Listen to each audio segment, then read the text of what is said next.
worked the ground. In the course of time, Cain presented some of the land's produce as offering to the Lord, and Abel also presented an offering, some of the firstborn of his flock and their fat portions. The Lord had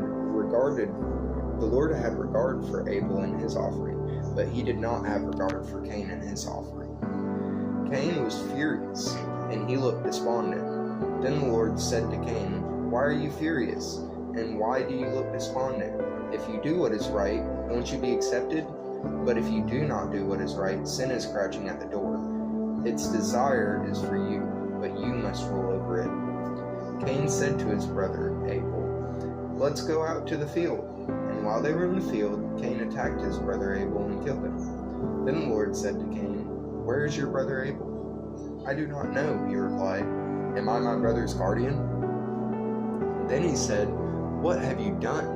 Your brother's blood cries out to me from the ground. So now you are cursed, alienated from the ground that opened its mouth to receive your brother's blood you have shed. If you work the ground, it will never again give you its yield. You will be a restless wanderer on the earth." But Cain answered the Lord, "My punishment is too great to bear, since you are banishing me today from the face of the earth, and I must hide from your presence and become a restless wanderer on the earth. Whoever finds me will kill me." Then the Lord replied to him, "In that case, whoever kills Cain will suffer vengeance 7 times over." And he placed a mark on Cain, so that whoever found him would not kill him. Then Cain went out from the Lord's presence and lived in the land of Nod, east of Eden. In verses 6 and 7, it talks about, this just stood out to me on the second reading. It talks about then the Lord said to Cain, "Why are you furious, and why do you look despondent? If you do what is right, won't you be accepted? But if you do not do what is right, sin is crouching at the door. It is a desire for you, but you can rule over it."